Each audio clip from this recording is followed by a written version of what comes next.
Everybody, want to talk to you this morning here, well, whenever you're watching this, but how do you maintain high standards without hurting morale? That's what we're going to talk about briefly here because remember this, at the end of the day, leadership is about producing results. That's what it is. I know there's a lot of talk about things like psychological safety and having great teams and care about your staff. These are all the things I talk about, of course, but all of that is in the context of whatever business you are doing, that you are producing results. And I don't care what business you have. The goal of that business is to produce some kind of result. Or why are you in business? And it's the same for a not-for-profit. You can be a not-for-profit, but you also have a mandate, and it's to produce some kind of result, and the board of directors hold you accountable for that. So regardless of where you are, who you are, businesses, organizations need to produce results, and that's done through the leaders, which is done through the people. So all the way back, though, to our question, how do you maintain high standards without hurting morale? So typically what happens in any organization is over time, the standards tend to lower. And the reason is because it takes effort to keep a high standard. I mean, think about your own life for a moment. When's the last time that you looked at yourself in the mirror and you thought, I can do better. And so maybe you got back into the gym, you started eating healthy, and now you're fruits and vegetables all over the counter, and you just raised your standard. And when you raise your standard, how do you usually feel? You feel great. And remember that, because we're going to come back to that with your staff. But you feel great. Why? Because there's a reason you're doing it. There's a reason that you're having this higher standard for yourself. And then you get after it. But then what happens over time? Do you just always hold that high standard? Probably not. If you're like the rest of us, you're going to have some gaps. You're going to get tired. You're going to be out with friends too late at night. You're going to not eat healthy, whatever it is, and the standards are going to drop. And then it's on you to raise your standards back up again because it's you. Well, now let's talk a little bit about in a work setting, right? In a leadership perspective. It's the leader's job to maintain high standards. And even though the question here is how do you maintain high standards without hurting morale, the only reason I asked it in that way is because so many people think that, right? Like if I raise the standards, it's going to hurt morale.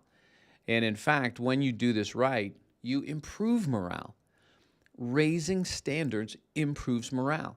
Now, we're not talking about impossible standards. If you create impossible standards, of course, that's not going to improve morale at all. But remember, inside all of us, we were meant to walk uphill. We were born to climb. We want to strive to do something great. Now, we might not always feel like that, and this is why it's great having leaders in our life that awaken us to that.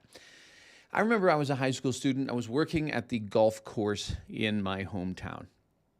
And there were like a bunch of 17-year-olds running around, cutting grass, changing the flag every morning, emptying out garbage, pretty basic stuff. But we also had to do a bunch of golf course, construction. So that's just a certain rhythm that goes day in, day out. How do you stay motivated in that setting? Oh, when you're 17, you're not really thinking much about motivation. You're just thinking about Friday and paychecks. Well, what happened in the golf course, though, is that our golf course was going to be hosting this Pro-Am, a professional amateur tournament. It was a big deal, especially for our little small town golf course, a bunch of big name golf pros coming. And so we had, a month to get ready. And so we wanted the course to look amazing. And so what did our bosses do? They raised the standard. And so here's the first thing when it comes to standards.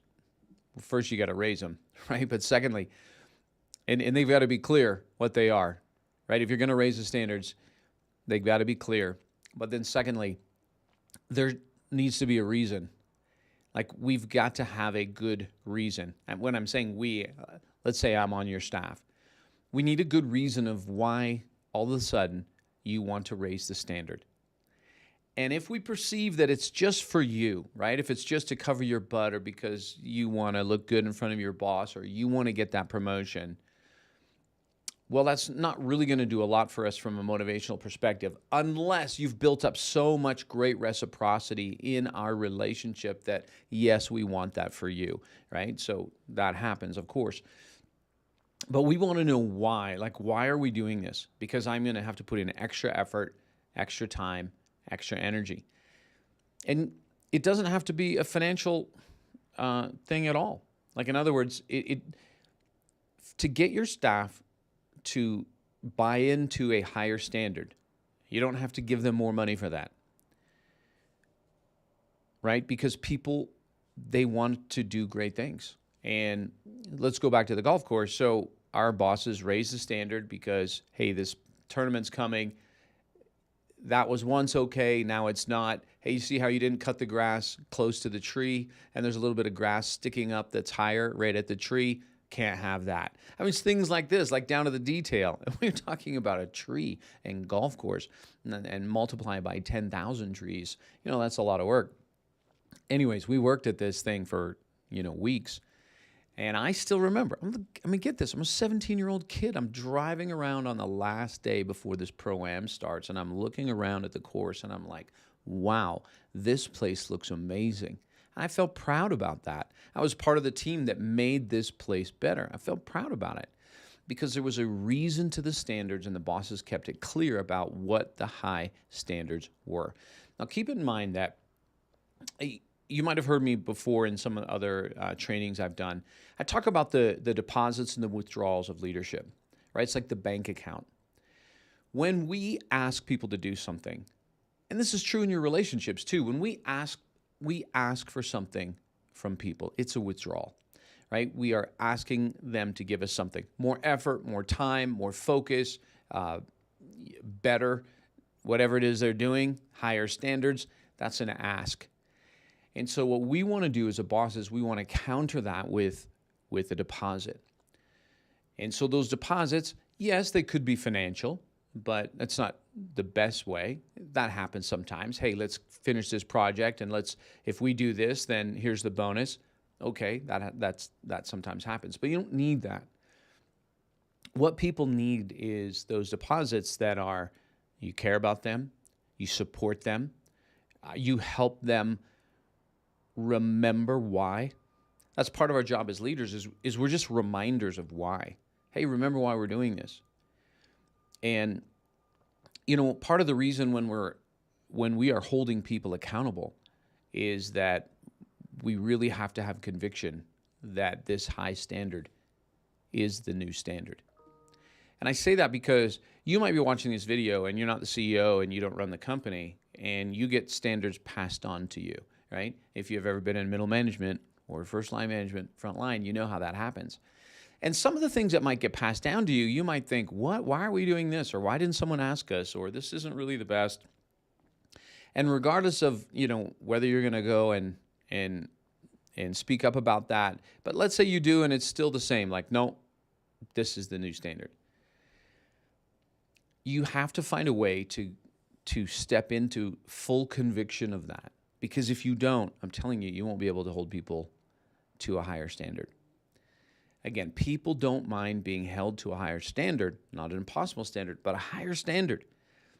If it's clear, if there's a great reason why, and if thirdly, you are there to cover the withdrawal with deposits. Again, caring about them, reward, recognition, appreciation, training and developing, supporting them.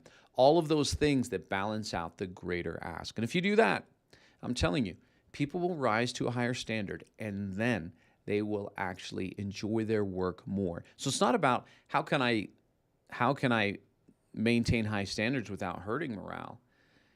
It's actually by having high standards, you can improve morale when you do it right, and it's all about leadership. Hey, speaking of leadership, our 9 Minutes on Monday fall cohort is coming up rapidly, and if you want to become a better leader, then we want to teach you how to tap into these 9 engagement drivers. A lot of the things I'm talking about here about maintaining standards, holding people accountable, and the deposits, care, appreciate, reward and recognition, coaching, all of that we cover in the 9 Minutes on Monday cohort. So if you would like information, just look on this page. I'll post a link in the comments or on this post. I'll see if I can remember to do that. And like I said, that cohort is coming quickly, and we would love to see you there. Other than that, remember, as a leader, you make a difference every single day. So go and make one today.